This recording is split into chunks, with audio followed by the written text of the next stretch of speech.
She's dead. Wrapped in plastic. Welcome to the Twin Peaks podcast.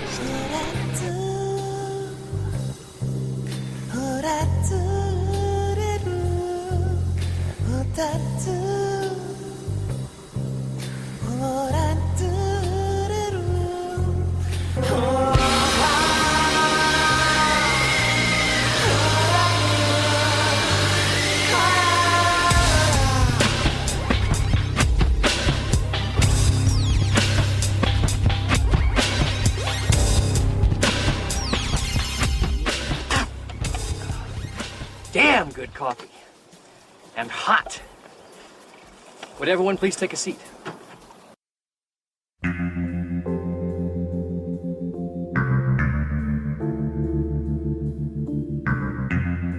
Hello everyone, welcome to episode 12 of the Twin Peaks podcast. I'm Matt. I'm Melanie. I'm Brad. I'm Caitlin. And I'm Piet.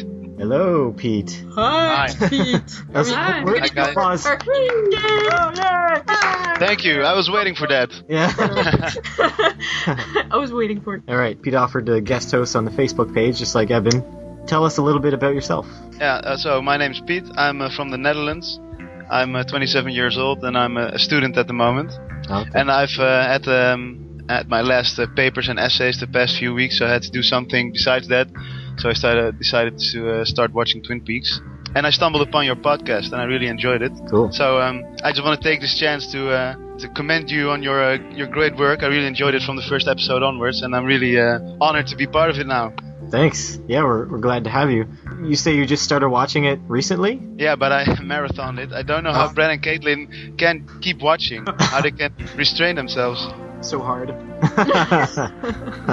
Yeah, so I finished the entire series. I haven't seen the prequel movie yet, Oh. but it's all really fresh, and I don't know, haven't really done any research or whatever. So my insights are pretty virgin-like. It's all the first time for me. All right, cool. All right, so you got a description for us, Brad?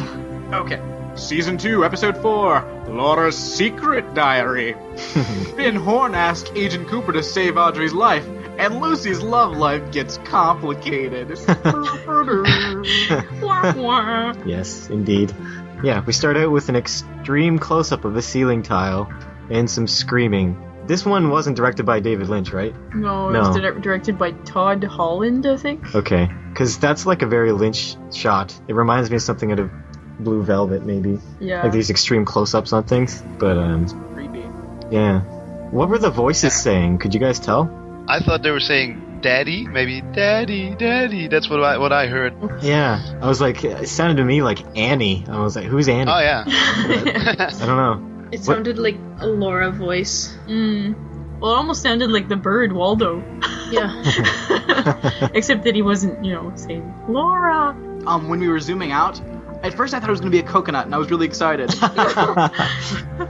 Yeah. I thought a fuzzy bowling ball maybe. Oh yeah, they zoom out and they're in the interrogation room with Leland. I think it was meant to show that Leland is really mentally unstable at that moment.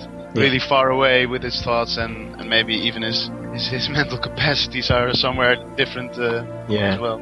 Yeah, he looked a bit out of it at first. Yeah. What do you guys got about this, Brad and Kate? Caitlin? Does anyone ever call you Kate? Someone just asked me that yesterday. Oh, really? A few people do.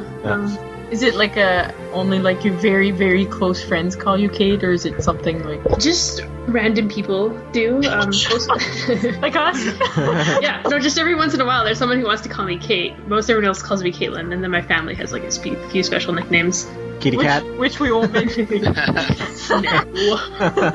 Which one do you use to sign your secret diary? Well, now, wouldn't you like to know? And who will you give your secret diary to the day before you die? Maybe you'll find out. Someday. Alright, so yeah, what'd you guys think of the scene? I actually Leland really looks like super them. creepy. He does. All the different emotions. It's maybe the first time I thought in this entire series that I actually felt that the moment was really a bit dark in tone, but also serious at the same time. Mm-hmm. I really liked Ray Wise's acting here. Yeah. It's really good. Definitely. Yeah. Yeah. I said Leland is experiencing horrible grief. Yeah, well, that's how he explained it. He's like, no, it's worse than grief. Didn't write down everything that he said, but Yeah. what was it say? He basically said that it felt like every cell was bursting with grief. Yeah, something like Yeah. that. Yeah, that all you could hear was the screaming. Yeah. And maybe that was something that was symbolized by the sounds we heard in the fuzzy bowling ball. Yeah. So maybe that's... Poor Leland. The scene also shows that when he said that, well, you arrested him, why did you think he was Laura's murderer? Well, you guys arrested him. You can really see that both Harry and Cooper were, kind of disappointed or a little bit troubled by the fact that made him do it. Yeah. Yeah, he didn't even know Jacques Renault's name No. before they arrested him. Mm-hmm. It kind of creeps me out. It's like, why do you think he was the killer? Because you arrested him. That's because they're not arresting anybody in this town. Yeah. He really did jump the gun there anyway. Most people do in this series.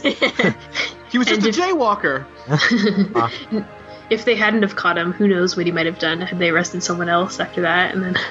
Yeah. But it really seems like one of the more reasonable things he had done since Laura's passing, because jumping on the casket and things like that are really, really crazy. But this is maybe more a result of his emotional pain. It's the same like that Samuel L. Jackson movie. He kills the rapists of his little daughter. Oh, yeah. Time to Kill. Time to Kill. Yeah, Yes. exactly. Yeah. Alright, then we get the Doc and Cooper come out, and Cooper kind of snaps at the Doc because he feels bad for Leland. Well, this is the first time I think I've ever agreed with Cooper. Yeah? Oh. Because the doctor's like, oh, well, we'll plead insanity. No worries. He shouldn't have had to deal with this. Someone should have to deal with their daughter being murdered. Yeah. And Cooper's like, whoa, so you're okay with murder now? I thought it was a little bit surprising, actually, Yeah. that he was so antagonistic towards Dr. Hayward. I think that we see a little bit of, again, what Cooper has to deal with as an FBI agent, with all these cases where he's dealing with these terrible murders, and that he really has to stay on his straight and narrow path, to keep his sanity for the job. And I don't think the Doc condones murder, but he was just expressing that he feels sorry for Leland. Well, Yeah. he is good friends with Leland as well, Yeah, so he's that would, known Leland a long time. yeah, that would make him more sympathetic towards him. Yeah. And Leland clearly is crazy. Yeah. It's true. We get the interception afterwards. Good interception of Andy. Asking about his sperms Oh, test. doctor, while you're here. There's more serious things going on, Andy. I don't know. But okay, I'll take a Sperm sample right now. That's pretty serious. I don't know. He's always ready. I thought it was very funny that from the very serious scene, one moment, the next moment, they go to this very goofy, almost slapsticky part with Andy. Yeah, I don't mind Andy here. He's kind of funny. I mean, he's stupid, but they're not playing up his stupid to a ridiculous level where it's like where you're just annoyed by him. I thought this was a good episode for both Andy and Lucy, actually, because I thought that they actually let Lucy shine in this one. Yeah. yes, I'm fully behind the Andy Lucy show. Definitely. Yeah, I like the fact that Andy said he flunked the sperm test. Like it's a driving test. Yeah. Yeah. You want to give it another shot? Then we get Cooper and Harry sitting around, lounging, relaxing, reviewing Hawk's work. Could I maybe just go back to the Andy part? One small thing. When he bumps into Lucy. Oh, is that here? Oh yeah, it is. Yeah. Oh yeah. I thought that was after. So. I don't know why I had to rewind that scene, but the second time I watched it, it's so clear that Andy really deliberately bumps into Lucy and falls to the earth. It's like a duck that was shot or something. It's really, really goofy. It made me laugh the second time I watched it. So intentional, so deliberate. It was really funny. It's like he wanted to get caught. Yeah, exactly. Like he had to wait, pause a second, and then drop. So you're basically saying that he's like, look at what you're making me like resort to. Yeah. Yeah. Really. I have to resort to magazine now. Yeah, and when he was picking up the stuff, he was really looking at Lucy, looking whether she found the magazine or not. Yeah. Maybe it's a hidden message. It's Flush World. So far, that's been like the creepiest of creepo magazines. Yeah. Why? You think he should have gone with something more classy, like a Hustler or something? It would have been nice. I know that the Flush World's there and it's easily accessible and it makes sense, but everything we've seen from that fucking magazine. Yeah. And Harry has every issue. You can just borrow one from him. So yeah, they're sitting around reviewing Hawk's hard work. I don't remember this scene. Are they like No? being negative about it? No, they're just relaxing and they're just being judgmental. No, they're just bringing. Harry's bringing Coop up to date on all the great work that Hawk's done recently, finding out, no one named Robertson ever lived beside the Palmers and all this other stuff. Yeah, okay. Yeah, I remember. What's that Meanwhile- device that Coop's playing with? Exactly. What's that device? Yeah. Yeah, I'm not sure. It's the thing he used in the pilot to type out that little message, I'm pretty sure. For a second I was like, wait, why does Cooper have an iPhone? But he's really using it like an uninterested BlackBerry texter, having a conversation and at the same time checking his Twitter account, just doing good things. He's from the future. And then Andy's sperms roll under the chair. It sounded like it broke, but I guess it didn't. Yeah, they added a sound effect in there. This part, they see his boots, and then they suddenly remember, oh yeah, we were looking for the one-armed man. Remember yesterday how I said, we have to find the one-armed man immediately, and then just remembered again right now. Yeah, but that's one of the issues I have with the series in general, that sometimes it all feels so disjointed that you don't really feel like there's because I've watched some episodes, in sequence at the same evening or something, but then from the one cliffhanger moment to the next episode, there's no real smooth transition. Sometimes issues just lay there for a while before they get addressed again. Yeah, that's how I really feel about the Audrey situation. Like, Cooper completely forgot about her, and there's just one call to the sheriff, and they just let that lie for a while. Yeah, it's like the most pressing of situations, and they're not doing much. And somebody on the Facebook group mentioned 2 episodes, Leland saw the picture of Bob in Ben Horn's place. He's like, I have to bring this to the sheriff's station right away. And then it took him until the next day to get there, and then say, hey, I've seen this guy. So yeah, that's another instance like that. Maybe he had to go by appointment. No, I don't know. That's how they work. I don't think so. He just popped in. It was pretty clear. He's just like, boo! Anything else there before we move on to the diner? Or no, sorry, it's not the diner. It's the Ben Horn. Empty Wentz is coming. Oh my god, I'm crazy. I love it. I love the MT Wentz stuff. That is pretty awesome. First time I saw it, I immediately thought, okay, so there's our next victim. The hotel attendant lady, you mean? No, Empty Wentz, whoever he or she is, they'll be he or she will be dead by the end of this episode. Oh. I have a suspicion that we'll never even see Empty Wentz. Yeah. It's like a weird, I don't know, it feels like a ridiculous sitcom plot, and that's why I love it.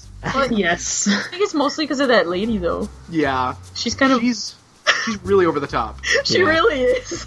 The concierge. Yes. Okay, yeah. Is this the first time we see her? I think so, yeah. Okay. Then Jean Renault's got some balls. That's my note. Brings the tape right to Ben Horn and plays it in front of him. He never even told him how much money they wanted. It was really just left in the air. It's like, hey, just so you know, this is going down. We'll be in touch. Oh, yeah, you'll get a call. Stand by. Yeah. Later on, I think when he's talking to Cooper, he knows how much money they want. Yeah, he's like, I think he tells Cooper they want 125,000. Yeah. So that's probably after the call. Yeah. So did Renault develop a Cajun accent this time? Probably. Okay. It's not consistent. Oh. Well, I shouldn't be the one to talk about accents, but it's funny. Well, none of the accents I found, like the French accents, none of them were very consistent, but I don't know. His is probably the best out of all of them. But the entire Horn and Renault exchange felt like they couldn't agree on the rules of hostage negotiation. I really thought, why would Horn bring up the thing about when Renault said, yeah, I have my own demands, Yeah. Well, they should bear the cost of their own middleman. I mean, what does that have to do with his daughter being kidnapped? Why should he worry about that? He's a shrewd businessman. He's always trying to, Yeah. get the best deal worked out for himself. I don't even understand what they're trying to negotiate, because it feels like Jean is like trying to play another game on Blackie, but I don't know if that's their original scheme or if he actually does have his own side scheme going that he's trying to work with Bithorn. Yeah. It's very confusing. Yeah, he's a dangerous character. I think Blackie couldn't handle that herself, so she had to bring someone that she knew could handle it, but unfortunately he handles entirely too much. Yeah, Blackie doesn't want Horn to know it's her, I imagine. Wait, how is that possible? What do you, Yeah, I have the exact same problem with that. What do you mean? Is there like a... It should be abundantly clear that it's someone in the One-Eyed Jacks. Right. By what? Because, The second thing he says is like, it's run by pickpockets and fools or something. Yeah. The people. He opened up their conversation with, remember me? I'm the guy who, I think what'd he do, sell him insurance for One-Eyed Jacks? No. Yeah, he's Yeah, like but kind of a guarantor. He protects their interests. Yeah, he might be just saying it as a side note. Oh, by the way, but yeah, you're right. A smart person should be able to put it together. I don't know, because he obviously wants a hand in something, so he's using this opportunity as leverage with Ben Horn, but he might not necessarily, like, they have no idea where Audrey was or who has her. I don't think that they should necessarily know where she is. Do you think he's more upset when he throws the chair? Is he more upset that his daughter's missing, or that he's just been forced into this deal? Yeah, I made the same note about that. What's he mad about? I think he's concerned that it wasn't quite an equitable exchange in the end. Yeah. But I'm not sure. Why am I bearing the cost of the middle? Yeah, damn it, I have to check it in the rule book. I like to think that was genuine concern when he was first watching the tape and says, "Bastards!" Yeah. I don't think he's completely unfeeling about his daughter. No. To the diner. They learn about Empty Went. I noticed behind Norma they said they were selling rabbit chili. Yeah. Yeah. Ooh. I don't know if that would be good. Could be good. Maybe. I've never had rabbit. Well, you know who's going to be curious about that? MT Wentz, the most powerful reviewer in the state.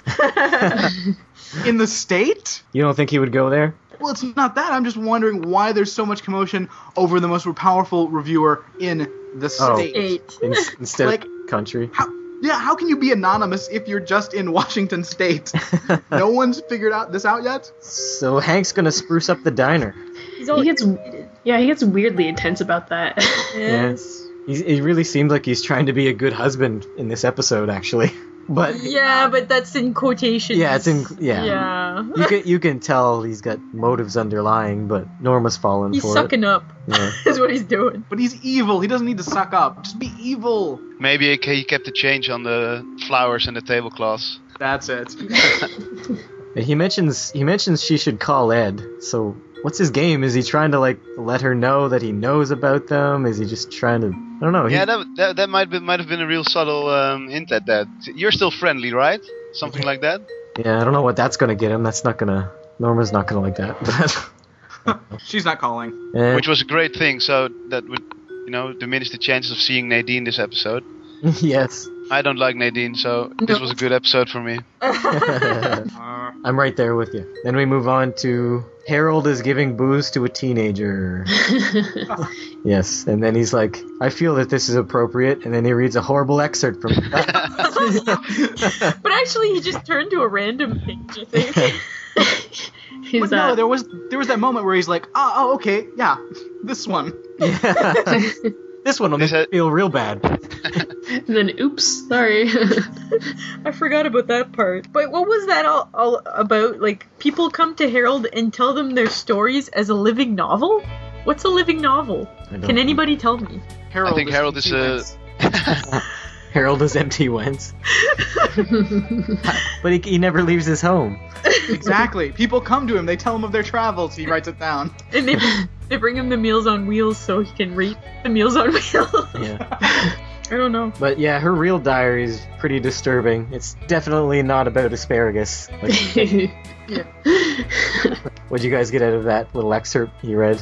I don't know, they play it really dramatic, but basically the gist of it is, Donna's kind of a kid. Sometimes I try to tell her stuff and she laughs at me. I can never tell her I have creepy sex fantasies. Yeah. Yeah. Yeah, that's it. That's the gist of it right there. Yep. But Harold thought it was really appropriate with the meal and the wine and everything. Which it really looks like he didn't drink. Like he held the glass up to his face and then just put it down. Yes, I think he was drugging her. No. We should give this diary to the police. No! There's no solution here. Drink some wine. You're my hostage now. It's the first time Donna's ever made a good point in her life. We should give it to the police, yeah. Yes. Why didn't you give all that other evidence and stuff you had to the police? And why is she so intent on getting that diary? Just to figure out the riddle for herself? I think if he had given her the diary, she wouldn't have taken it to the police. No. No. Exactly. She would have took it straight to James. Or maybe not James, because she's mad at him right now. No James either. Good episode. Yeah. Well, that's true. But also no Shelley. That's sad. Oh, yeah. yeah. It's true. No Shelly, no Bobby. No Leo. No, No Bob. Leo. No Bob. Aw. Hey, Bobby wasn't in the last episode either, was he? They talked about him, I think. They talked but- about him, but he wasn't in Yeah, it. it And was Shelly just was Shelley. barely in it. Yeah. Anything else with Harold? Yeah, I really thought the part was creepy when when Donna asked him who comes to you to tell these stories, and he says, friends, lovers. Maybe you can tell my story. As his lover. Hint, hint. Get out of there, Donna. Get out. Does Donna kind of like him? I don't know. It seems like she might. She gives him looks sometimes. Yeah, She but likes James. Anything's an improvement. a socially awkward shut-in, that's an improvement. Oh. What's next? Horn inviting Coop to talk about the exchange and stuff. At first I thought Horn was going to tell Cooper everything, but of course he wouldn't. Everything including what? Like, Yeah, that Jean wants him. oh, yeah. Of course he wasn't going to tell him. He's not going to warn him about any traps. I was naive. You were hoping that Ben was better than that? That he really cared that much about his daughter. Yeah. Nope.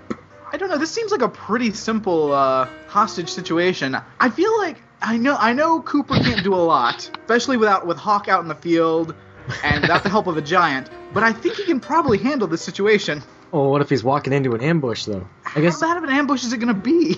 I don't know. They could have all the whores lined up with Tommy guns. All the whores and all 17 of Jacques' brothers. Horn kind of flipped the script on Cooper though, because in the previous episode he kind of scolded him for being too close with Audrey, and now he's like, you and Audrey have a special relationship, and I have to ask you this. You understand how important she is for me. Kind of sweet talking Cooper, but he fell for it. Coop doesn't suspect a thing. Of course not. Josie's back. Still no Catherine. Aww. So many shopping bags, though. So how does she know about the fire, but not that Catherine's supposed to be dead? Maybe she's just pretending she didn't know, because she hated Catherine. Oh yeah, obviously. So, Yeah, she was. I'm not sure, but I think she lied about not knowing about Catherine. yeah. Yeah. But I love how she assumed that Catherine was taking care of the mill while she was gone, Oh, it burned down, but Catherine will take care of it. I'm gonna go shopping now. I still don't understand that entire situation. Yeah, I don't know how they're not, suspecting her more than they are. I know that they are, but not as much as they should be, I guess. But they were waiting for her to bring her in, right? And she just casually called, I'll be back tomorrow. Pretty Yeah. much. I don't think they ever brought her in. Oh, yeah, because Harry wanted to talk to her before. Yeah. Yeah. Right. We all know how that ended up, but anyway, that'll come later. the final thing, Pete explaining that they hadn't found the body, and there was a real strange cut because he was finishing the sentence and we already wiped to the wind in the trees. Did you notice that, or was it just Yes. my? He was finishing the sentence about we're not sure what we're gonna bury yet. You know what? I thought And then I thought she was gonna crawl out from under some rubble or something. one arm I- coming out of the dirt. Yeah. Yes. Like, all right. I will say this. I'm gonna lay down money right now. I think Catherine is gonna show up at her own funeral. Dun, dun, dun. Will she, be there, out in the open for everyone to see, or just secretly at her own funeral? Either way is fine. It's a great soap opera tradition, right? Yeah. It's true. Should be. Yeah. This episode really felt very soapy to me. Yeah. A lot of meaningful glances. Yeah. A lot of. And then back to One-Eyed Jackson. Emery took his shot at Audrey while she was high, smacked her in the eye. He's really getting cocky. Yes, and he paid for it. Yep. Well, so, That was a strange scene. is he dead or is his cousin gonna show up? Yeah, what is he explaining? When Renault says that, asks whether she's been mistreated or not and that it won't happen again, Emery starts this speech towards Audrey. Well, in a situation like this, you have to behave professionally. What is he saying? When you're a hostage and you're kidnapped and you're forced to take heroin, you should behave professionally. This is a professional situation. Yeah, reasonable people will find a reasonable solution. I think John Renault just got sick of him talking and shot him. Yes, definitely. Yeah, I think he's trying to save face in front of Jean and try and reassure him that, he himself should be treated in a professional manner, perhaps. Yeah. I think he's a little worried. He's, of course, scared of Sean. And then he gets shot. Oh, this wasn't professional at all. You're not being reasonable. Ugh. My brother will avenge me! But did you notice Jean was so so concerned about Audrey, and he's making her basically become attached to him, kind of like the that Stockholm syndrome thing where Yeah. the kidnappees become attached to the kidnappers. Yeah, it's like he's trying to do that with Audrey. Love me. Yeah. Ugh. Yeah, he's pretty scary. So, when Lucy or Andy are in the kitchen, Yeah. and there's all these piles of pink boxes, do you think they're filled with donuts? Yes. They must be. They must be just one day's worth of garbage. Oh, these are just the donuts for the past hour. Oh. This is an hour's worth of donuts. Yeah. When a new pot of coffee is ready, you can take a box. Yeah. And so yeah, we get Lucy and Andy have their some more little spats, and then Coop tries to make everything right. By being a horrible, horrible sexist. Well, not really, but he's kind of thinking it. You can tell he's Yeah. women. Yeah. God. There's this really strange reaction because she's complaining about Andy, how he I don't know, doesn't wash his sports coats or something, and then his reaction is, have you tried to do something about it? Really short with her. Yeah, he didn't. Barely listening. Yeah, he's not listening to the details at all. She says something ridiculous like he never exercises, doesn't wash his car, doesn't even own a sports coat. And he's like, well, did you do something about this? I think the point he was trying to make is communication, that Lucy's not communicating what's wrong. Yeah. Although I do have to admit that, while Cooper was being sexist, Lucy's being very, very shallow. Yes. Yeah. What kind of magazine has she been reading? I mean, All she wants is a little more class. Well, I think she just wants. I think she wants Andy to want something more out of his life because he's so pathetic. Can you blame Yeah. her? No. is it just me? But could be a language thing. But I really thought this comment that Cooper adds when Lucy says that she went out with Dick. Yeah. And that his behavior was asinine. He asks, "So are you still seeing this Dick?" Yeah. And I really think he wasn't referring to his name, No. but I'm not sure. It's possible. I think it was probably just like a double meaning. Yep. Yeah, I thought if it's intentional, it's really funny. Yes. I thought it was a cool scene altogether. Also with Harry's highway metaphor. Yes. When you try to fix those potholes. I will say this. I'll say this. I really wanted, because we've seen Cooper in all these scenes where he figures out some people are in a relationship. I was really wanting Harry to come back with, well, she's pregnant, right? Didn't catch that one, did ya? Gotcha. But of course not. Harry's useless. Yeah, but they're just dumbfounded by women, it seems. Well, they are pretty emotional Like and, he tries to. and crazy. Well, yeah, he tries to ask her like a pure logic question. He's like, "Can you tell me exactly what it is you do want?" I don't know. Well, she really doesn't know. Yeah. Sometimes that happens. And she's pregnant. Yes, you can't expect, She's got baby brain.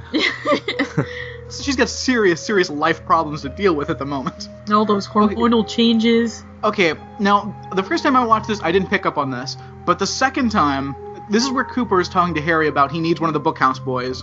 The weirdness of all these little scenes with Cooper and Harry talking about Bookhouse boys There's such a weird quasi-sexual innuendo going on. They were standing so closely together. Yes. Yes, I was noticing that too. So for the first time in my notes, of many times in this episode, Cooper is going to have sex with Harry. It's all leading up to that. That's how the next episode starts. Who did you think Harry's best bookhouse boy was gonna be? Did you think about that, or? I was really worried it was going to end up being James. I think it should be Joey. Except we never see him. Yeah. That's because he's just that good. He's like Hawk, he's always in the field doing work. He's just probably always at the roadhouse, which is why we never see him. Yeah. Alright, Constant stakeout. what's next? Double. Fat cowboy with briefcase. Yes, Mr. Texas walks in. Mr. Texas stereotype, I guess, maybe. But possible empty wins. Yes. That's the first possible empty wins. And there's a really meaningful glance right there when he enters. Hank and Norma look at each other. It must be him. Why would they think it's him? Just because he looks like he's not from around there, I guess. They'd never seen him before. Yeah. I love when he orders a cheeseburger, and Hank's like, no, that's just some kind of food critic trick. Yeah. So what are you supposed to do? You give him something else, yeah. I know Everything you ordered a but cheeseburger, but here's your prime rib. He'll be sure to love that. Here's a rabbit chili. Yeah. They shove that guy Toad around all over the place. I love in the kitchen. Toad, no! Stop eating my rabbit chili. Get in there. He doesn't even speak. Yeah, he just makes noise. Because his mouth is always full. Yeah, I've noticed him in the diner a few times. It's because they don't want to have to pay him extra if you get speaking lines. Well, Is that a thing? Yeah. Oh, wow. You get paid more if you speak. But I don't know if this counts as speaking. I don't think so. This is ad-libbing. Donna needs Maddie's help to steal from Harold. No. Oh, but did this happen first? That Hank shows us his classy side yet again by stealing the potential empty Wentz's wallet? Yeah, what's the deal with that? He's just... Why? I don't know, He's just an asshole. he likes to steal things. And then he probably went to the kitchen to spit in his cheeseburger. But what did his ID say? It was an FBI guy. No, he was like he's district attorney or something. The prosecutor. Oh, yeah. Yeah. Yep. I'm pretty sure he's the guy who's prosecuting Leland. Oh, okay. Yeah, Hank's he's gonna the kill guy him. that doesn't show up. Yeah. Because they poisoned his cheeseburger. Yeah, so Donna needs Maddie's help to steal from Harold. No, she doesn't. Somebody's gonna distract him, and then somebody's gonna steal the book. No. Here's what happens. I'm Donna. I find out that there's a secret diary. I go to the police, and I say, hey, there's a secret diary. He's a shut-in. He's not going to get away. You're always so practical, Brad. You would not fit in this town. Now, you should first get the girl who's trying to steal your boyfriend, and then act really cool. And then tell her you need her. Yes. And then you go to the police. Mm. I didn't know what the point was of that, but probably just set up. Yeah, we'll see what happens. Maybe Donna's just trying to drag Maddie away from James. Maybe she's gonna frame her for something. Yeah. And why is Maddie's first reaction, oh, we have to tell James? Because what's he gonna do about this? Nothing. Maybe that's something Donna would have said previously, but Maddie, seriously. Yeah. Josie's showing off her lingerie. Josie bought a... What is that? I don't know. It's some sort of weird wraparound lingerie thing. With a high split. Yeah. Definitely. It was a little awkward how Josie tried to seduce the feeble-minded Harry out of giving him an answer. Yeah. Mm. Yeah. Yeah, Harry is very easily distracted, it seems. He kind of subtly accuses her of doing something fishy, and so she doesn't have to talk about it. She pulls him over the couch.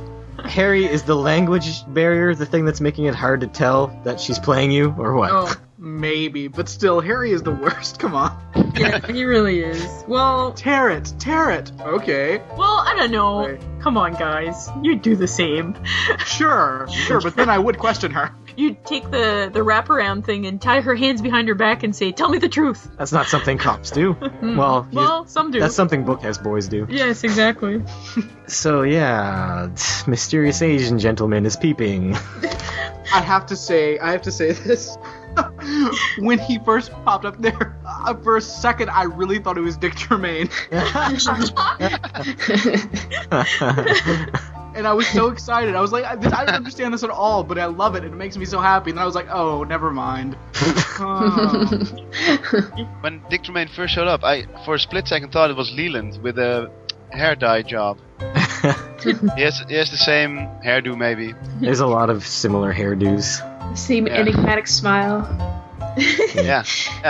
Then Judge Sternwood comes in, Mr. Texas number 2. There was like a power surge in the police station right before he enters. The light flickered or something. I thought another ominous person would enter, but it turned out to be a kind-hearted judge. He's a hugger. Yeah. And he has a sixth sense because he asked Harry about his girl troubles, or maybe Harry just smelt of Josie still. That's what I wrote. Yes. Yeah. He's like, I can smell fornication all over you, Harry. What's going on? Maybe Harry's post-coital grin was a little bit stupider than normal. Probably, yeah. And he introduces him to Dale, and I could have sworn, it's just the way the guy talks, but I could have sworn he called Dale Mr. Goober.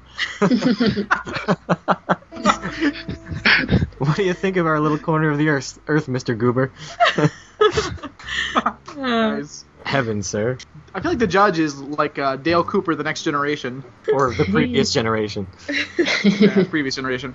Yeah, because when Harry says they could have things in common, Cooper is a bit worried. He looks a bit concerned with that. At first he's very happy when he shakes the judge's hand, and then Harry says, "Oh, you might have some things in common," and then he looks kind of concerned. Maybe he wants to be the only guy with a sixth sense. Yeah. Hey, that's my thing. Yeah. Next is my favorite part of the episode. Yes. This scene is crazy. It's amazing. Dick comes to do the right thing? I must do the right thing. So here's your abortion money. He lives up to his name. Once again, yeah. This makes me so happy. Why? I love this scene. No, in this scene, Dick Tremaine wins.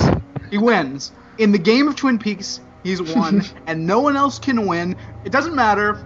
You can collect $200 and pass go. You can connect 4. You can Yahtzee. None of it matters because Dick Tremaine has won at Twin Peaks.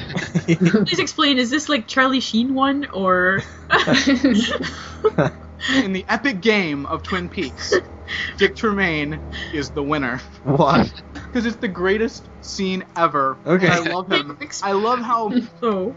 I love how bold. I love the character. I love everything about this because it's amazing. I really expected him to bring his pinky to his mouth in Yes. Austin Powers Dr. Evil. $650. Yeah. I've called around. I've been told it's more than adequate. Completely knackered. Made some phone calls though. Call. Well, I guess the abortion clinic, but frig. Excuse me. Yes, this is Dick Tremaine from the men's clothing line. Yes, I need to speak to someone at the perfume counter. Oh. Lucy doesn't take it well, and she's gonna scream if he says one more word. So good. I like that part. And she's like, Yeah, I love that she actually does. I enjoyed the part after very much where she was like locked herself in that room and she was like behind the door you can hear Dick and she was like she was like ass caught. Yeah, that was cool. Again, this is another place where I made a huge mistake earlier when I thought I saw Dick Tremaine and I didn't. I was upset, of course, but when he comes in this scene, I actually paused it for a second when he says $650. Because I didn't register that he was actually offering money for an abortion, and I got online because I'm like, how much is a wedding ring for $650 really reasonable? 91. The first time I saw it, I thought it was like child support for the rest of his life. That's what I thought too. I was like, this guy's being really cheap. This'll do for the next 60 years, right? They absolutely sold me. I thought he was offering to give her money to go buy her own wedding ring. Yeah. The setup for the entire thing is so funny because it really comes off a soap opera proposal thing. You know, I've been really thinking about it, and I have to do the right thing, and I'm feeling so very ashamed. And then he goes for his pocket, to get the ring, or at least he had to think. They flip it right around. Yeah. You must. So good. I was loving Lucy in that scene. I was thinking more about Lucy, and I was just like astonished at Dick actually that he would do that. Yeah. Yes. I like Lucy in this episode a lot. Yeah. Yeah, and that she really explains that the second pair of swing doors is a little bit sticky or something. That was awesome. She can still be practical when she's really furious. What's next? I think Leland gets brought before judge. Sternwood gives him some sort of speech about Vikings. I don't know. No, about how he'd like to meet him in the afterlife. Valhalla. To have a drink with him in Valhalla. Vikings. I like that. Yeah. But I think he's actually just saying to Leland, well, you're effed. I'll see you. I'll see you in the next life because you have no chance in this one. Seem like they're friends, maybe. Yeah, and it does give a little bit more depth to the Leland character because the judge, a person we haven't seen before, confirms that he's a capable lawyer and a decent man and stuff. Yeah. And we've only seen Leland as a crazy person. Yeah. Mm-hmm. And the prosecutor is late because his cheeseburger's too big. But maybe he can't show up without a badge. Oh yeah, maybe. Maybe that's. I'm pretty sure that he's late because he has a domino jammed in his brain right now. I thought it was really interesting that they threw in that little side bit of the judge and his clerk. Sid. Sid, yes. Cooper's like, wow. Cooper is horny. Man, oh man. I can't tell if that's an inappropriate relationship or not. They imply it. They do imply it. Yes. Yeah. It sounds like they stay together in the same Winnebago. And then at the end of the scene, I have written again, Cooper is going to have sex with Harry. Who cares about Sid? Well, because Cooper's like, wow, he's checking out Sid, and he's clearly a bit horned up. And then he's like, so Harry, is everything set for tonight? Because I'm in the mood now. Exactly. But does a town of 50,000 need a traveling judge? I don't know a lot about America, of course, but that seems a bit odd. Yeah, that they don't have their own judge already, or... How does that work? Does he work the entire state, or just... Yeah, probably. I would imagine. Beauty pageant? Maybe? Is that what's going on? I think so. The lumber queen. Yes. Ben horning it up with the ladies. Oh, and then we have our mysterious guest, who I think is actually Catherine. Oh? Dun dun Really? dun. Yes. That is so a woman. Oh my god. That mustache is obviously fake, but... Definitely. It's either Mysterious Asian Gentleman number 2 or 3, depending on if that guy in the finale last season was one. But they it's an Asian invasion. Yes. They think it's empty They Wentz. they think this is Empty Wentz too. Yeah. MT Wentz is not a Yakuza. So goodbye, Yeah. buddy. I wrote down Yakuza boss as well. Very racist accent. Yeah. Cash Breeze. What's next? Jonathan, or the... Cousin Jonathan. Yeah, Cousin Jonathan, exactly. Here, Cousin Jonathan. Here's a mongoose and a viper locked in a death struggle. Hold this mongoose while I get some Joe. I was also really distracted by that mongoose or whatever she's holding. At first, I thought it was like a weird armadillo jackalope thing. Tell what it was. Was it just me, or did it feel like Josie's accent was less when Pete left? Like, she actually has better English skills. Yes. Maybe. Yes, it seemed to me the same. So what's her deal? What's she doing? What are these two people up to? Did you come up with There's the mysterious Mr. Eckhart who's pulling the strings, apparently. more new characters? Exactly. And another strange cut to the next scene when Cousin Jonathan asks about the sheriff, and she says, "He means nothing to me." That's not what I asked. And then, bam, next. I don't buy this Josie story right now. What about it? I don't know. We've slightly alluded to the fact that maybe she's got some ulterior motives, but this giant overarching long con that she's running, I don't see it at all. At least not yet. Maybe. What's next? Dale waiting for Harry. Waiting for that Sexy counter. Which never happened. They are going to have sex immediately. Did you guys notice how Dale doesn't ever drink? Just milk. Just milk or water. He never drinks alcohol. Or coffee. Yeah, milk, water, or coffee, yeah. Maybe he had problems in the past, I don't know. No, it was just an observation. I just thought it was interesting. He made a pyramid of peanuts or something on the counter. Looks like he was lining his snacks out, like in lines. I don't know. He's gonna snort them. I don't know. Snort his snacks. He's just nervous about his big date. Yeah. Let me buy you a beer. That Harry, he's such a dreamboat. But yeah, it's revealed that Harry is Harry's best man. He thinks so highly of himself. Yeah. I'm not buying it. Okay, so if you had to send someone on a mission, and you only could choose James or Harry, Brad, who would it be? Ooh. You know, okay, here's the thing. Harry hides behind a door.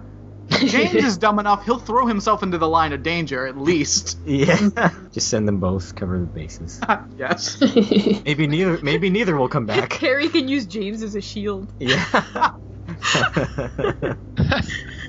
Get Hank in a kung fu fight. That was funny.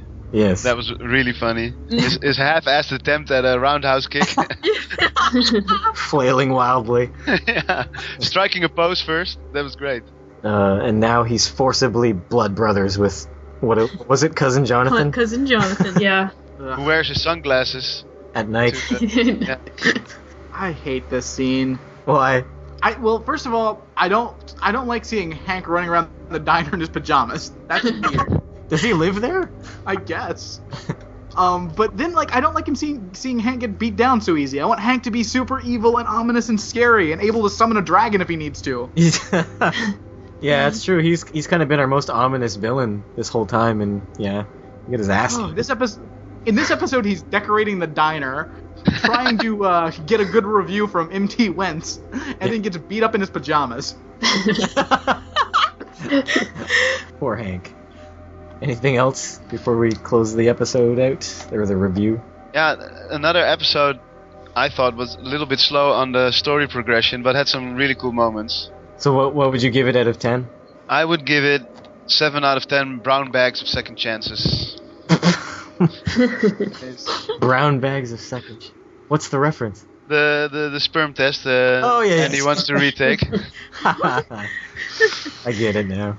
Nice. Or 7 out of 10 thinly veiled dick jokes. I can go. Okay. 7 out of 10 rejected abortion dollars.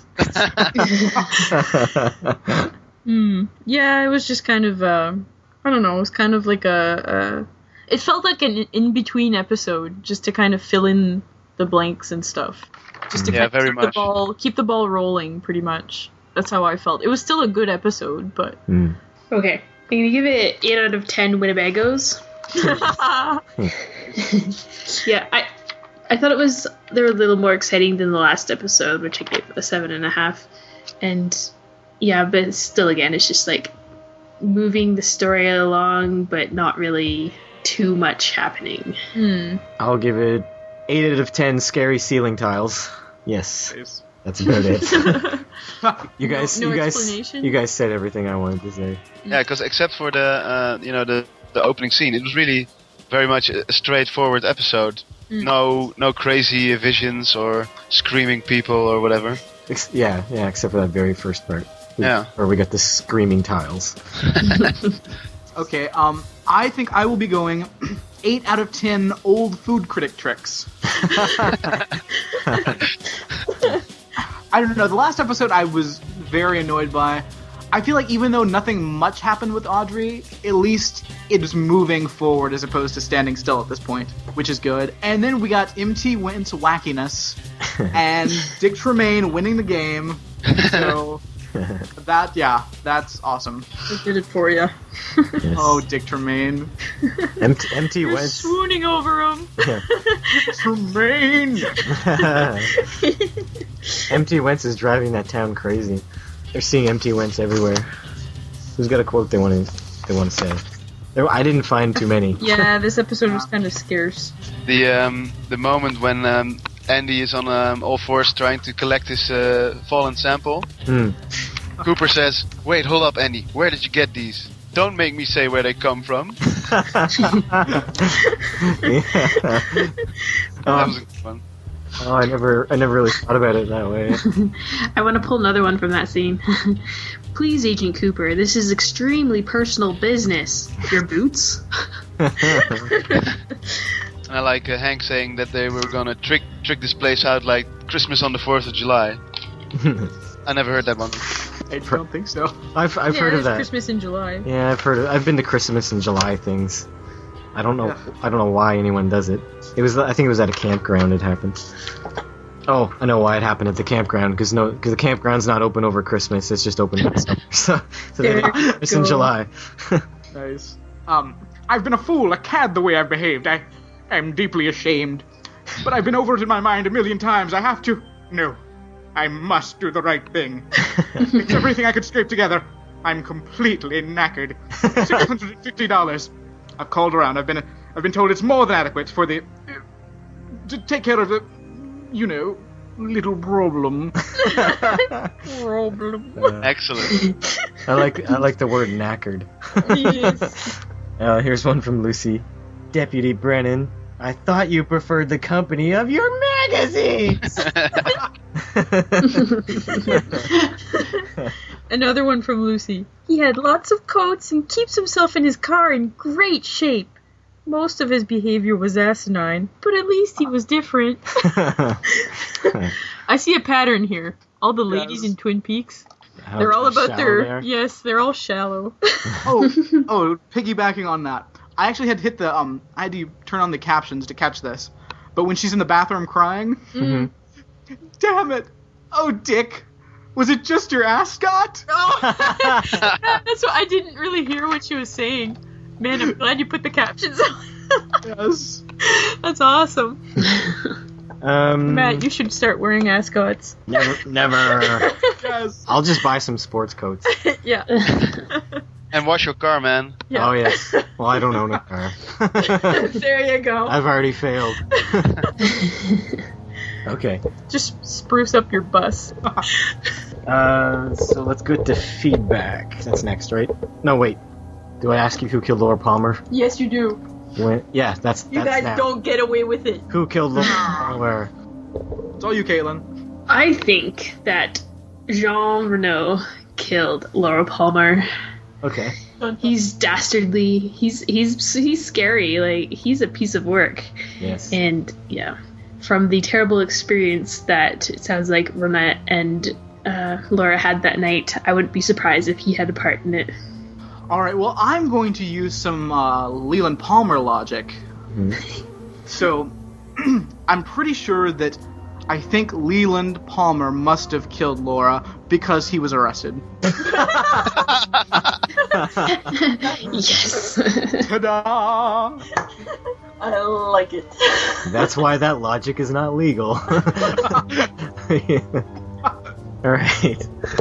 Okay, so let's get to feedback. We got a voicemail from Paul Mackey, and he sent in a little tale he heard about Twin Peaks. Hello, gang. Here's a tale I'm going to call the Twin Peaks Bachelor Party. I'll preface this by stating this is my recollection of a posting I read on Usenet in alt.tv.twinpeaks. Any inaccuracies in the retelling are my mistake, and I would heartily welcome correction from any of the original attendees if they should hear this. The original account appears to have slipped through the cracks of the internet, as far as my Google Foo can see. The time is the early 90s, the place, California. A group of men gathered to celebrate the impending nuptials of one of their own. These men are fans of the television show Twin Peaks, so in addition to any customary alcohol and snack foods, there was undoubtedly coffee, donuts, and a selection of pies. After everyone was present, they put on some soundtrack music and dimmed the lights. They placed a blindfold on the man of honor and tied him to a chair. I'll pause at this point and reveal that this bachelor's friends wanted to give him a very special send-off. This man is not waiting for a stripper, perhaps theme-dressed like a One-Eyed Jack's staffer. No, sir. These friends got together enough money to pay scale, and hired an actual performer from Twin Peaks. Perhaps at this point, they turned on a new music track, one of the more sensual ones. They waited, building the suspense, and pulled off the blindfold. The man blinked, strained his eyes, perhaps catching a flicker of motion. I'll pause again. Who could they have hired? Sherilyn Fenn, who once dated Johnny Depp for a while and would soon have a layout in Playboy. Nice choice, but no. Machen Ahmed, also a nice pick. Perhaps his friends had a sense of humor, and Michael Anderson, the little man from another place, was going to give him a special so-called lap dance. It turns out his friends did have a sense of humor. The man strained his eyes, caught a flicker of blue denim, then he screamed his fool head off. They had hired Frank Silva, the man who played Bob. Frank came out of the shadows and crawled over the couch, screaming back at the man, who perhaps filled his shorts, just not in the usual way you might expect at lap dance. Oh, God. Once the man was released and had calmed down, Frank introduced himself and hung out for the rest of the evening. I found reference to this story where Frank emerged from a cake, but more frequently it is, as I recall, with blindfold and bondage. The story is apparently also told from Frank's perspective in an interview with Film Threat magazine, which I was unable to find. And there are references to fans talking about it with him at times before his death in 1995. Yeah. Wow. That was awesome. Awesome. Yeah. Man. Let's give that one an applause. Yes, that was great. Thanks, Paul, for that. Yes, thank you. That was a good story. That nice telling of the story. Indeed. I was scared for a split second there that they were going to remove the blindfold and it was going to be his own daughter. That's a very special sense of humor. Yeah. Yeah, I kind of heard when Paul said that. I kind of heard you say, "Oh no." No, that's awesome though. Yes. So from Christian Wolf Nielsen, This is on the Facebook page. for the next podcast, you think Twin Peaks will have a happy or a sad ending, or maybe something in between? What will happen with the various characters? Any theories? And of course, the standard question for every podcast: who killed Laura Palmer? Well, we went over that one. And Caitlin... sorry. I always get... every time I look at Claire's name, I say Caitlin. Claire posted on that thread and something extra here. I'd love to know who Brad and Caitlin's favorite and least favorite characters are now that we are in the second season. And Christian Wolf Nielsen added another thing, saying maybe I should add an additional question, which is perhaps more interesting than who killed her. Why do you think she was killed? Okay, so we'll start at the first here with all these questions. The happy or the sad ending? Do you or think, in between? Yeah, do you think the show is going to have a happy or sad ending? Or This can't end happily. No. There's no way. There's too much going on. There's just... It's so dark. It's not gonna be pretty. Okay. I would agree. Yes, it will not have a happy ending. There will be more heartbreak and despair as this goes on. And yeah, the motives are pretty dark. I don't even think there's going to be complete closure. We might find out who killed Laura Palmer. We will, but there's still going to be a bit of mystery, I think, there. Yeah. All right. So, and Claire wanted to know who your favorite and least favorite characters are now that we're a little bit into season 2. Brad, Bob is still number 1, I imagine. Bob's still in 1, but I gotta say, Dick Tremaine is moving up the ranks. Especially with Audrey sidelined. So is it pretty much Bob, Audrey, Dick right now? Well, at the moment, I think it's Bob, Dick, then Audrey, because Audrey's nothing right now. No. That's not her fault, though. No. You can't help being drugged. Who's your least favorite? Oh, wow. I guess Maddie or Donna. It's a fight. Oh, really? It's a cat fight. Less than James, less than Nadine, less than... Definitely. Well, James is at least amusing, but I love Nadine and all that. Okay. I just can't get over my hate for Nadine. Right there with you. All right. What about you, Claire? I knew you would say. It's because I'm looking at it. Yeah, you're looking at Claire's name. What about you, Caitlin? Okay, so you finally know who I am. Okay, I think Coop's still at the top for me, and I'm a pretty big fan of Audrey and actually also Donna right now. I'm liking the action from those two. I like Audrey more than Donna. And who else? Yeah, that's it. Okay. You're kind of the opposite of Brad here with your. I know. My least favorite is Josie. I get no satisfaction when she comes on screen. Yeah. Oh, I like Pete. I just want to say that. I like. Thanks, man. Oh yeah. Yeah. Right back at you.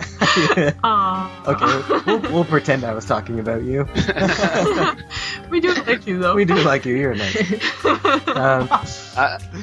Pete is funny, and it's his delivery of every line that makes him a character, because there's nothing more to him, I think, than his crackly voice and his obliviousness to almost everything. Yes. Yeah. I just like the actor, probably Jack Nance. Yeah, he's pretty awesome. Yeah. Definitely. Yeah. All right, so in the sorry, wait. go ahead. Oh, I was just gonna say he's like a sweet character. There's a bunch in the middle, like the characters right on the middle line, and some are just above it and I like them, and some are just below and I dislike them. Like Hank is just below, and then Pete is just above, and Harry is just below right now. Yeah. Pete always looks like a surprised pet or something. I don't know. He has this expression of a dog that's not really aware of what's going on. It's true. Yes. So in the last question, which was raised, why do you think she was killed, Laura Palmer? Black magics. She was practicing black magics. I don't know. Maybe I feel like it's all gonna come out that there's some. I definitely feel like it's connected to the person that Bobby killed, and Hank going to jail, and Bob and Leland. Yeah, I would like it to be connected to something like more supernatural, along with like how they talk about how dark and old the woods are and stuff like that. But I don't think it will be. I think it'll be just more of like human feelings and stuff, and like maybe she found something out that she shouldn't have known and just gotten mixed up. I kind of feel like from the beginning of the series, Laura was never really considered that much a victim, but more just a casualty of her own lifestyle. Yeah. I don't know if Audrey were to die from this kidnapping stuff, she would really be a victim. But it looked like everybody knew that Laura kind of had it coming or something. Yep, I agree. Oh, and Caitlin, don't try not to be too insulted that I called you Claire a couple times, because I get one time I called Melanie Lemony. That's a good one. No, don't worry. I do not feel insulted at all. In fact, I am honored. You know what? I'm honored. There you go. It's just those C names. I also think that sometimes people can't tell me and Mel apart when we're talking on the podcast. What's up with that? Because, like, I feel that our voices are kind of different. I don't know. I don't think they're similar at all. No. No. I guess I can see the similarities, but we have different, like, a different way of speaking and stuff. No. Don't worry, we're not insulted. But we have a twins motif even in here, in the podcast. Okay. Can I put in a question? Sure. So I was wondering, because in the Netherlands and in Europe in general, we get a lot of American television, North American television, I should say, and we always get this particular picture, of America. And I think Twin Peaks was in a way new or different because it was set in a small town at the Canadian border. Yeah.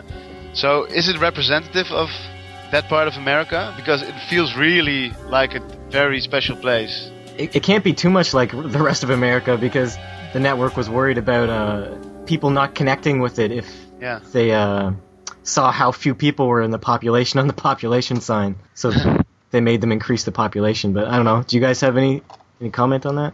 Oh, I got Caitlin doesn't live in America, and neither do we. It's just Brad. Do you have any comment on that? Well, the weirdness is like when we were talking about the populations back in the beginning, the town I lived in was about the size that they upped the size of the town to. Oh, right. But the original size, the smaller size of the town, is a town that a lot of my family lives in. Like super small town, super scary, backwoods, redneck Tennesseeville. Yeah, what goes on there? It is like super small town stuff is really sketchy and kind of scary. I think the Twin Peaks, they capture that. Like the one diner that everybody goes to, and like the sheriffs that know everybody and get into crazy antics and quasi-break the law because they can. So this is not a place you want to live then? No, never. Is that okay, Pete? Or you gotta... Yeah, sure. I mean, it's just it's kind of a different perspective. Most TV shows we get here are set in LA or New York or metropolitan USA. This is something so strange. And I was discussing this with a friend of mine who actually turned me on to the show, and he said, yeah, it's like really old, like set in the 70s, and I'm no, it's like beginning of the 90s, but we couldn't really place it. It really feels like its own special place in time and space because we don't really have the same referential picture, you know? Yeah. When we think of the 90s, we think of our own version of the 90s, more or less. Yeah. And this just looks like a strange town in America. That's interesting. Well, that is another thing. Like, smaller towns, they do seem to be like 20 years behind the time most of the time. Yeah, that could be part of it. Okay, we have feedback from Michael Warren. Okay. How's it hanging, Howies? This is a fantastic episode, and it has one of the most memorable opening sequences I've ever seen in any movie or television show. The slow pull-out from the hole in the wall of the sheriff's interrogation room, coupled with the creepy sound effects altering little Laura's voice calling out "Daddy," is haunting and helps me empathize more with Leland's pain than I have before. Oh, okay, so that's what that was. This opening sequence is reminiscent of similar sequences in David Lynch's other films, particularly the Moon Trench run in Eraserhead and the pull-in on the severed ear in Blue Velvet. In fact, it was so similar and well done that the first few times I watched this episode, I thought David Lynch directed it himself. I was surprised to later learn he didn't direct it, so I considered director Todd Holland's work this episode superb. He captures the same Lynchian style and tone of Twin Peaks that has always worked best for me. I also want to mention Ray Wise's brilliant performance in this scene as Leland Palmer. Even barring the rest of his amazing work throughout the series, I think this scene alone should have earned him an Emmy Award. So far in this series, we have typically looked at Leland's emotional problems from the outside, observing his strange new quirks with a wry sense of humor. Leland's singing, dancing, and coffin-jumping antics have made us laugh, but now the curtain is being drawn from around Leland's mind, giving us a clearer view of the terrible grief he feels over his daughter's murder. I recommend we all give a round of applause to Mr. Wise for his increasingly nuanced portrayal of Leland Palmer. Yay! New applause. Okay. Bravo! Also, this episode features my favorite scene for Lucy's character from the whole show. I love how vulnerable yet strong she is. Lucy suppresses all pleasantries for once and completely takes charge of the situation when she orders Slimy Dick Tremaine to leave and never come back. So let's also give Kimmy Robertson a round of applause for making that one of the best and most memorable scenes of the series. Woohoo! Do applause. Yes. Because of these great scenes and more, I rate this episode 10 out of 10 holes in the sheriff's interrogation room wall. This is one of my favorite episodes of the whole series. Keep up the good work on the podcast, Matt, Mel, Brad, and Caitlin, and congratulations, Brad, for deducing correctly the source of Donna's R diner note. I hope you enjoy your prize on the Facebook group. I liked the process so much I've decided to continue dispensing Twin Peaks video clip prizes in reward for other astute observations to come. With a friendly Bookhouse Boy salute, Michael. Awesome. It's from Michael Warren, who was a guest a couple episodes back. Thanks, Michael. All right, and our last one's from Claire. The beloved Claire Laffar. Yes. This is from Caitlin Laffar. Very well done, sir. Hello, podcaster people and guest of the week. Wow, Thanks. We are really flying through these episodes. This is a pretty meh episode for me. I struggle to come up with feedback, but here goes. First, what a creepy opening shot with a close-up of the tiles. It's very Lynchian, even though he didn't direct this episode. The tight tipping shot of Leland's face that follows it is also great. I really feel for him in that scene, though I kept getting distracted by the suspicious-looking stains on the wall behind Leland. Yes! That was so gross. What color were they? It was like water stains, like brown, gross. Ew. Yeah. Andy, I'm pretty sure that just wearing boxer shorts for 2 days will not reverse your little problem. Leave Doc Hayward alone. As we've already established, he's a very busy man. I love the Dick Tracy-esque neighborhood watch poster in the sheriff's station. There's also another poster later that simply says, "Mom and Dad, I use drugs." I actually saw that and I forgot to write it down. I know, same here. If Laura had heeded that sage-like advice, maybe she wouldn't have met such a tragic end. Such a shame. Does anyone know what the little round pin that Cooper wears on his lapel is? It appears in a few episodes. Is it a little Buddhist symbol or something? Maybe. I never I don't know. We'll have to get a picture of it up on the Facebook, somebody. Somebody's always up for that challenge. Hank seems really fired up in regards to spiffing up the diner. What's up with that? His lighthearted comment to Nora about still being friendly with Big Ed is pretty passive-aggressive. Yes. Defo. Donna and Audrey seem to have completely switched in terms of usefulness in solving Laura's murder. Harold is not only giving Donna, who is underage, alcohol, but also reading aloud from Laura's secret diary because it seems appropriate. Really? Really, Harold? You creepy creeper?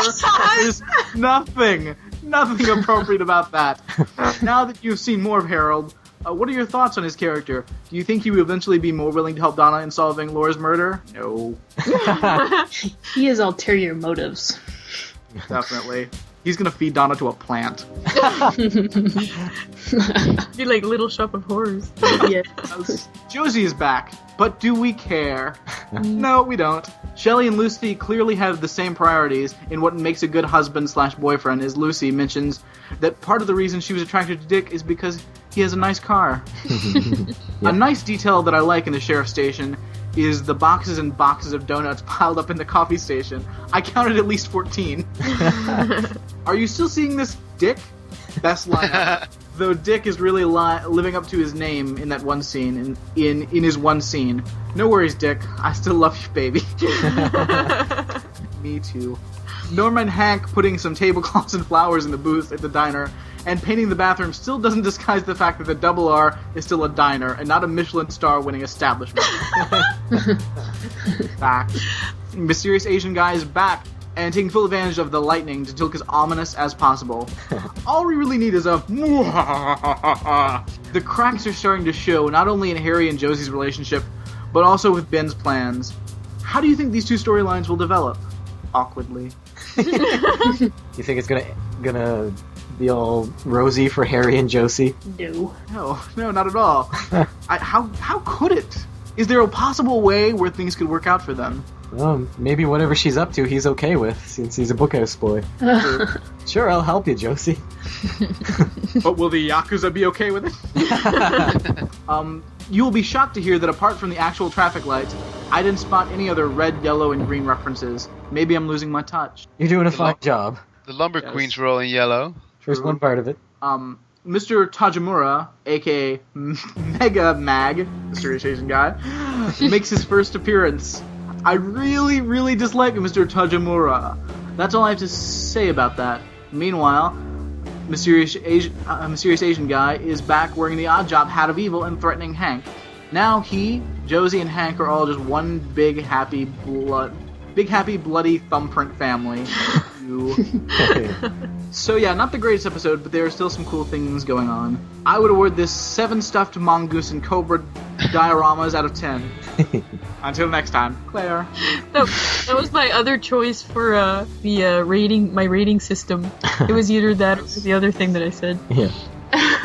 Alright, that's all the feedback. And I guess that's the end of it. Unless anyone else has something. No? Pete, you got anything you want to plug? No, not really. I just want to wish you guys good luck with the remainder of the episodes. I really enjoyed being on. It was a great honor. I had a real good time. Yeah. So keep up the good work. Yeah. And I'll keep myself posted, of course. Cool. Yeah, thanks for coming on. Thanks for coming. Thanks for staying up so late. Yeah. Yeah, no problem, man. I have a short holiday. It's a better use of my time than I've been doing so far. So no problems. All right. That's next the episode 13. Episode 13 is next. Yes. All right. Oh, Caitlin, have you been getting messed up at all with your DVD numberings? Have you put in the wrong? Today, as I was reviewing the episode again, I accidentally watched the next few minutes of the next episode. Oh. Don't worry, there's nothing spoilery. It's alright. But other than that, I've been A-okay so far. Yeah, I always have trouble remembering them. I want the previous number than the one we're reviewing. Yeah. according to my DVDs. Yeah, it's hard. Yeah. All right. So that's it for this time. All right, we'll go watch the next episode, episode 13. Until next time, see you later, everyone. Bye. Bye-bye.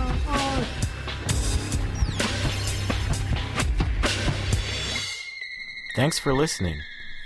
Check us out on twitter.com/TwinPeaksCast. Search for the Twin Peaks Podcast group on Facebook.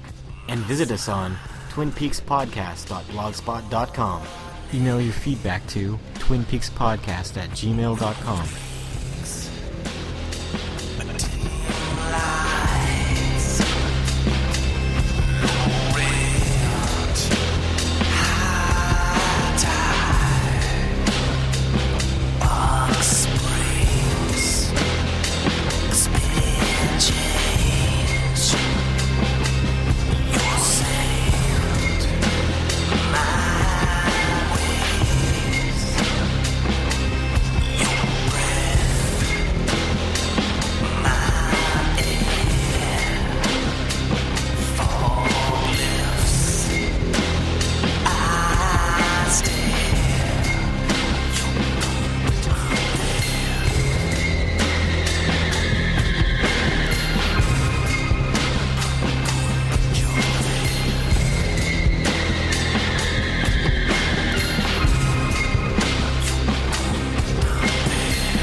Here's a tune for you guys.